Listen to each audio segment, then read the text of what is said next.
به نام خداوند شعر و غزل، کلامش نشیند به دل تا ازل. با عرض سلام و خسته نباشید خدمت تمام دوستان و سروران گرامی و شما هم قسم که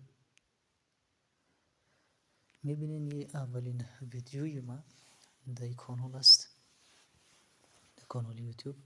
انشاءالله کم کم پیش میریم این قسم و روزانه یا حداقل 7 بعضی ویدیوهایی از لایو بازار میمونم برتان که هم تحلیل بروز و روزانه باشه که به دردتان بخوره، هم تحلیل آینده ساز باشه که برتان بعضی نکات آموزشی رو میتونم بگویم.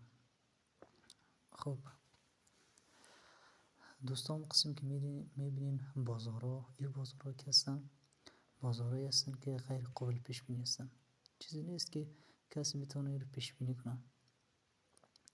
ما تحلیل خود میکنم و سیگنال هایی که از تحلیل برتون بیرون میایه میتونین که با تحلیل های خودتان و با دانسته های خودتان ترکیب کنین و اگر تحلیل ما با تحلیل خودتان همخوانی داشت میتونین که با رعایت مدیریت سرمایه و مدیریت ریسک پیش برین. وگرنه که هم قسم کارکنان یا کلان از به خاطر که من یک چیزی را گفتم شما نباید قسم پیش برید. هر کس مسئولیت کانال خودش بدوشه و هر کس مسئولیت معاملات خودش بدوش خودش است و میتونن که معاملات را داشته باشن یا نداشته باشن. خب زیاد حاشیه‌روی نمی کنیم، میریم روی اصل مطلب. ما روی XAUSD یا گولد یا طلا هستیم که کم کم انشاءالله پیش بریم. از تایم فریم روزانه شروع میکنیم تحلیل خود از تایم فریم روزانه شروع میکنیم و هم قسم که میبینین ما از ترین لاین ها و سطوح حمایت و مقاومت استفاده میکنیم و به نظر من خیلی خوب انجام میده. ببینید یک ترین لاین در اینجا داریم که اگر یک کپی ازش بگیریم میتونیم ازش یک کانال داشته باشیم، کانال سعودی که قیمت خیلی هم قوانین همی کانال مراعات کرده. ما در دیگه تایم فریم ها میخوایم که نشان نده مزاحمت ایجاد نکنه. هم قسم که میبینین یک کانال در اینجا تشکیل شده. این خب یک کانال اینجا تشکیل شده و قیمت همچنین به سمت بالا حرکت کرده و قیمت رفته کانال را شکستانده سمت بالا و پولبکی داشته پولبکی داشته به سمت پایین و به کف کانال ما برخورد داشته و از اینجا حرکت کرده به سمت بالا. همچنین در تایم فریم روزانه پس ما چی را داریم؟ یک روند صعودی را داریم. آخرین حرکات قیمت یعنی همی چندین کندل روزانه اخیر میرم در تایم فریم 4 ساعته بررسی میکنیم که آیا کدام ناحیه کدام چیزی بر ما نشان میده یا نمیده. البته اینجا یک ناحیه هم داریم در روزانه، یک ناحیه حمایتی داریم به سمت پایین که قیمت کاملا بر اساس ناحیه ما در ناحیه ما خیلی خوب چی داشته واکنش داشته رفته به سمت بالا. خب میریم در تایم فریم 4 ساعته ببینیم که کدام چی رو داریم، کدام نشانه میبینیم که قیمت همچنین به سمت بالا حرکت داشته باشه یا نه. خب میبینیم که این ناحیه بسیار ناحیه مهم است، ناحیه که در روزانه داریم. قیمت آمده داشت برخورد کرده با شادو رفته پس به سمت بالا و اینجا کانال هم که داشتیم، کانال که هم خیلی ناحیه را معتبر ساخته. ببین با کانال هم پوشانی داشته، با کانالی که داشتیم، با کف کانال ما هم پوشانی داشته که به همین خاطر ناحیه ما خیلی ناحیه معتبری میتونه باشه. و خب دیگه کدام چیز خاصی در روزانه ما نمیبینیم بر اساس ترین لاین و حمایت و مقاومت. میریم به سمت کم کم به سمت تایم فریم 4 ساعته، ببینیم که آیا کدام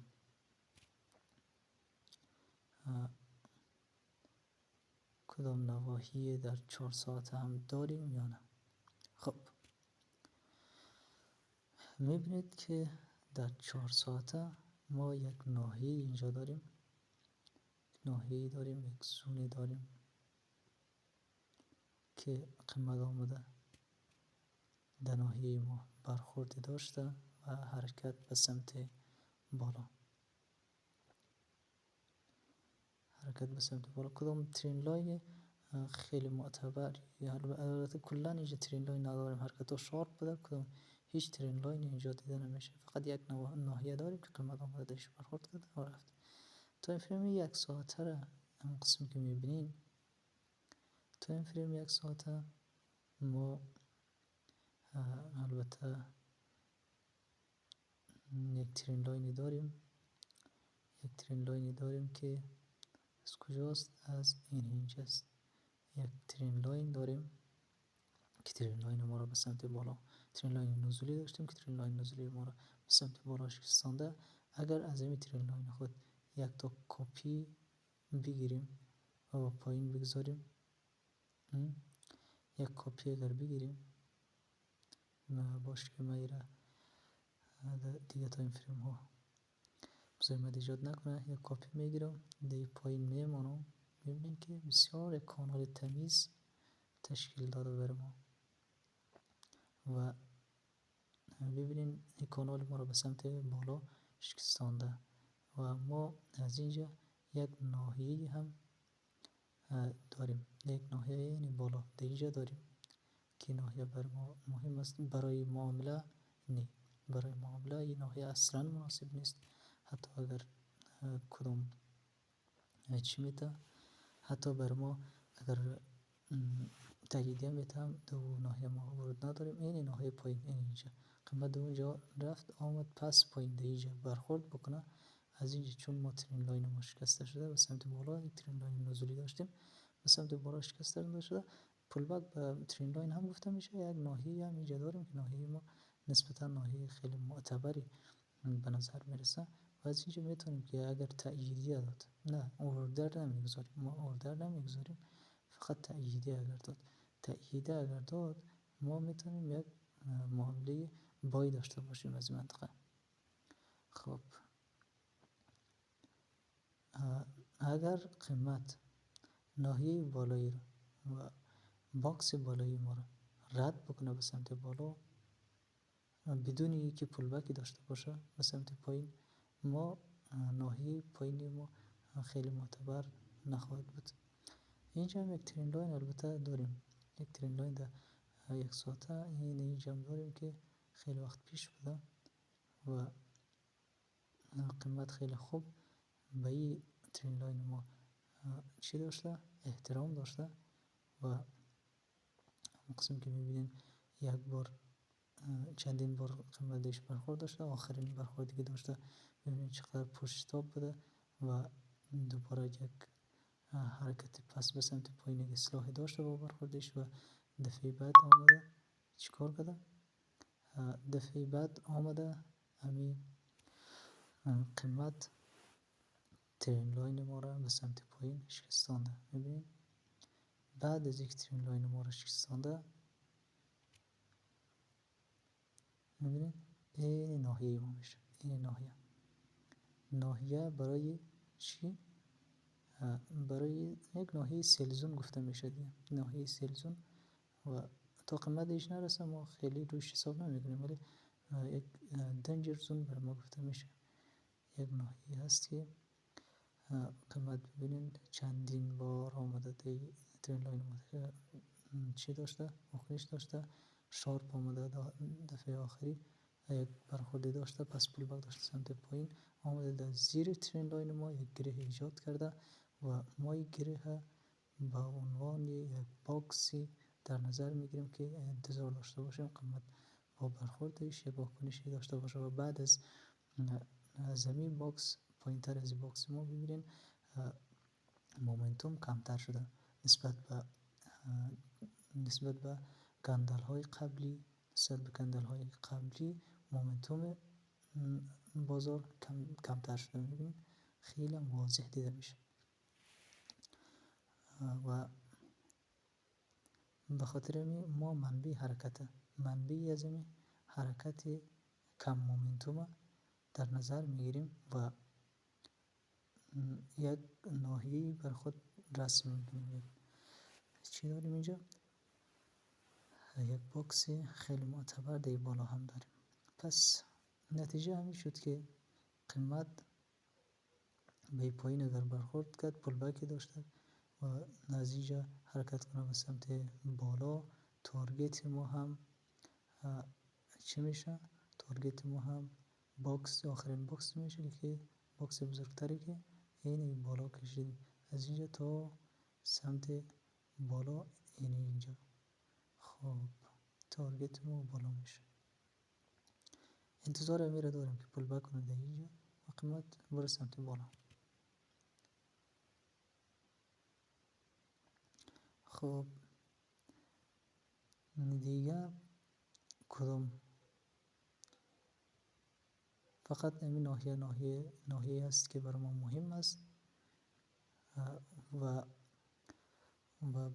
با رسیدن قیمت به این ناحیه و تاییدیه گرفتن ما میتونیم یک بای بسیار خوبی را داشته باشیم. قیمت تا این بالا را میتونه خود برسونه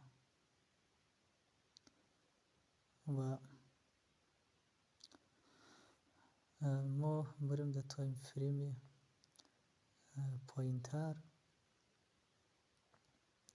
این تایم فریم میبینیم که تایم فریم 30 دقیقه است. در اینجا یک نکته آموزشی براتون میگم. ببینیم یک ترند لاین داشتیم از اینجا، ترند لاین داشتیم از اینجا و خیلی قشنگ یک ناحیه‌ای داریم، یک ناحیه پشت ترند لاین ما داریم که قیمت یک لحظه نگه داشته. میبینیم قیمت یک لحظه نگه داشته. از اینجا یک تا باکس بگیرم. بعد از اینی که شکستان ترند لاین ما رو چقدر مومنتوم بازار تغییر کرده. خیلی پرشتاب آمده سمت پایین. از اینجا اگر یک تا ناحیه داشته باشم خیلی هم قشنگ و زیبا میتونه که واکنش داشته باشه. میبینید چند وقت پیش بوده میره. خب اگر من میخواستم که یک سیل بگیرم در ناحیه ما نرسیده بود که خیلی ناحیه نزدیک به ناحیه ما. البته ما گفتیم اوردر نمیگیرم، ما اوردر نمیکاریم اینجا، ما منتظر میمونیم که تاییده بده. میریم ایره در تایم فریم پایین، تایم فریم 5 دقیقه میبینیم. امیره یک نشانه میکنیم اینجا، نشانه میکنیم که در تایم فریم 5 دقیقه بتونیم ایره بریم پیدا کنیم. تایم فریم 5 دقیقه تایم فریم 5 دقیقه نشان داده شده. این 5 دقیقه برگشت میکنیم.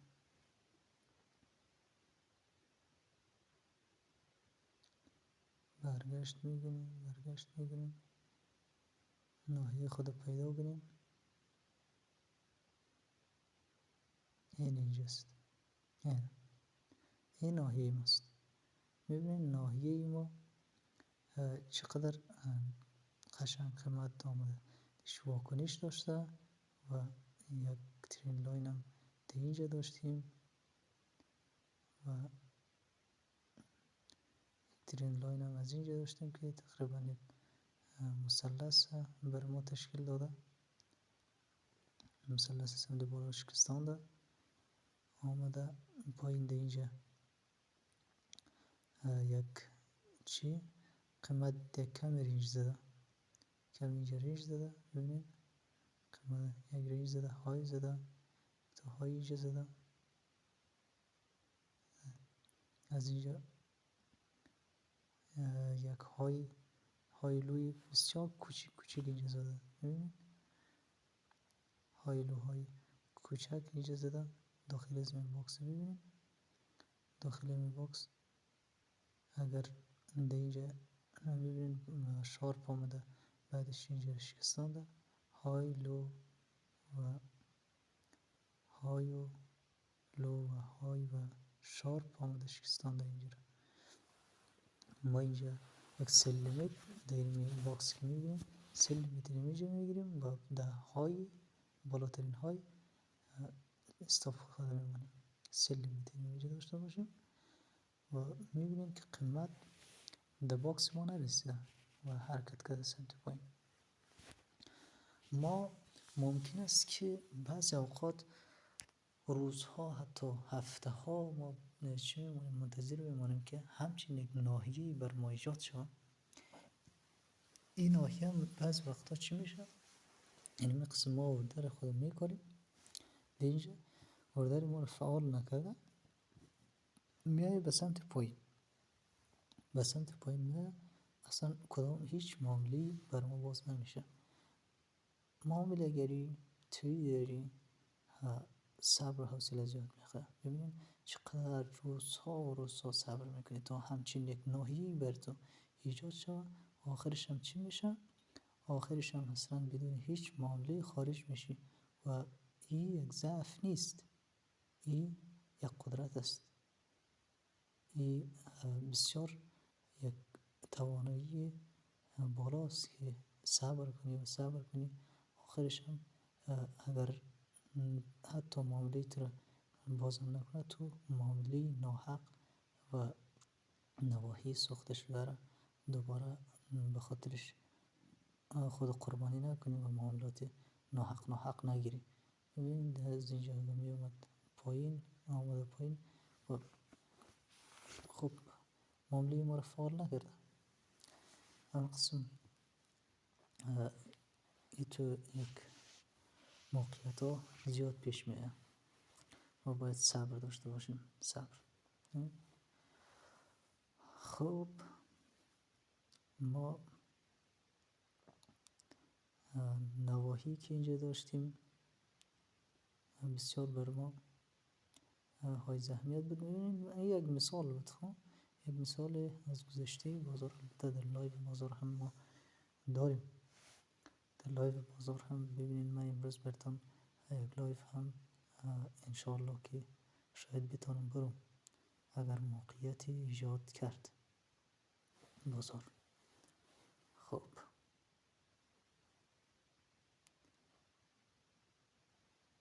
میبینین که اینا رو من حذف میکنم، اینا به درد ما نمیخورن.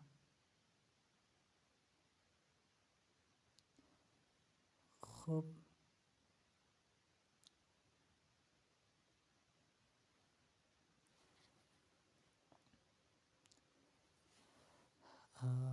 همون قسم که میبینین فعلا در نیم ساعته یا در 30 دقیقه ما کدام چیزی نداریم، کدام نه ترین لاینی نه نواحی مشخصی. میایم به 15 دقیقه هم قسم که میبینین ما اینا رو پاک کنیم. اینا در 5 دقیقه بود که ما رو حذف میکنم. میبینیم که اینجا میتونیم یک ترین لاین داشته باشیم. از کجا؟ از اینجا یک تا ترین لاین سعودی. این قسم یک کپی ازش ما بگیرم و ما برم دیگه تایم فریم ها کدام مزاحمت ایجاد نکنه. ما اگر یک کپی ازش بگیرم اینجا بگذارم. میبینیم که یک کانال سعودی تشکیل دادن. اگر میره یک کمی شاید بتونم من با دقت بالاتری داشته باشم، یا هم همی خودش یک کمی را یک قسم میبینیم و یک کپی ازش این حال میگیرم و بله این کانال سعودی ما میشه. اینجا شد کانال سعودی ما. خب کانال سعودی که قیمت داخلی از این کانال برای ما در حال حرکت است و ممکن است که نواحی برای ما برای معامله ایجاد بکنه. خب اینجا ما دیگه کدام حمایت و مقاومت خیلی ویژه و خاصی نداریم که بگوییم که رویش حساب کنیم. ما ناحیه قیمت 4800 تا 4830 ناحیه داشتیم که ناحیه دی پایین داشتیم در از چای کانالا یک ساعت این ناحیه داشتیم. ما چی یک ناحیه داشتیم که من باکس مشخص کرده بودم که او مربوط و اینجا هم لازم نیست که باز دوباره چارتا یک ساعت اینویشوان میشد که خب ما دیجا ما میتونیم کدام معامله داشته باشیم. مثلا تایم فریم فقط ما یک ترمین سعودی داریم و اما خیلی نواحی مهم و با ارزشی دیده نمیشه. H1 بریم ببینیم نواحی که مشخص کردیم. نواحی اینی در بین از این تا باکس انتظار داریم که قیمت فعلا رنجی داشته باشه. رنجی اینه که همی بالا پایین بزنه. هر وقت که همی تا زمانی که داخل از این دو تا ناحیه است ما انتظار داریم که بین از این دو تا باشه. امکان داره همیالی ناحیه بالای ما رو بشکنه و امکان داره ناحیه پایین ما رو بشکنه. این هیچ معلوم نیست، هیچ قطعیتی وجود نداره. خب تایم فریم 15 دقیقه چیزی نداشتیم. میبینید که تایم فریم یک ساعت ناحیه‌ای داریم در 5030 بود فکر کنم ناحیه داشتیم. از 4800 تا 4830 هم ناحیه های داشتیم که قیمت داخل از این نواحی ممکن است که رنجی داشته باشه. خب ما از اینجا میتونیم یک بایی داشته باشیم.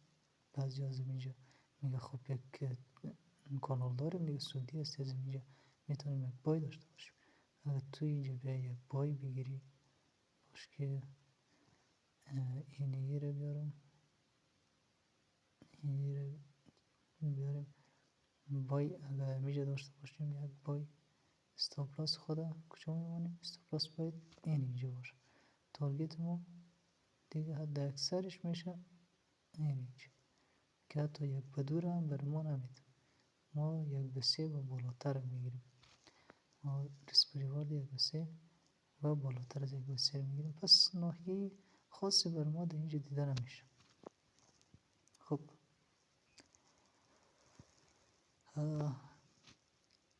میبینین که چندان ناحیه درست حسابی بر ما اینجا ایجاد نشده و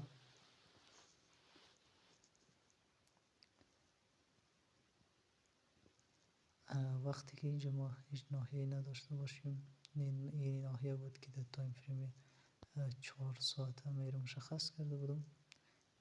ببین 4 ساعته ببخشید H1 یا 1 ساعته من این ناحیه رو مشخص کرده بودم. ببینید و احتمال از وجود داره که قیمت از اینجا به سمت بالا حرکت داشته باشه. خب بریم تایم فریم 5 دقیقه ببینیم که چی گپ است؟ میبینیم یک روند صعودی به سمت بالا داریم، روند صعودی به سمت بالا که احتمالاً چون با تایم فریم های بالا همخوانی داره و روند صعودی است، در تایم فریم های بالاتر هم در 1 ساعت و نیم ساعته و 15 دقیقه. پس احتمال داره اینجا یک موقعیت بر ما ایجاد کرده باشه. میبینیم که بله، یک موقعیت بسیار عالی بر ما ایجاد کرده. میتونیم یک پای بگیریم و همیال یک پای میگیرم و بای خود گرفتم. بله، من مشخص میکنم بر شما و بای خود گرفتیم. از اینجا استاپ پلاس همینجا باشه، تارگت ما میشه این بالای اینجا، تارگت ما میشه.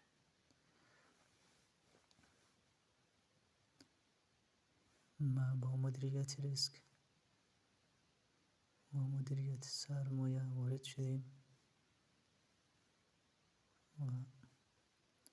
و روند هم روند صعودی بوده، در تایم فریم های بالا هم صعودی بوده. پس همه چیز مشخص است. طبق استراتژی ما میتونستیم یک پای بگیریم و پای خود گرفتیم. فرق نمیکنه که استاپ شوه یا تی پی.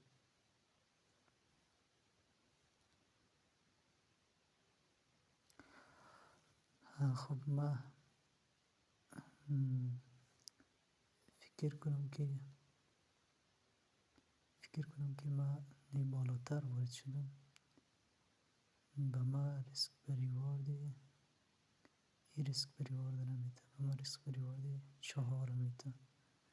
بله، به ما ریسک بریواردی 4 داده، چون ما یکم نواختر شد سر تا وارد شدم و زودتر قیمت سمت بالا رفت. ریسک بریواردی 1/4 و منتظر میمونیم که قیمت میبینیم که بله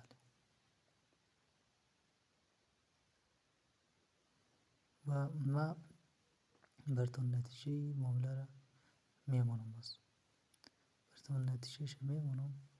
مشخص میشه که تارگت میشه استاپ. ما بای خود گرفتیم و کار در کارش نداریم و دیگه خدا یار نگهدارتون باشه.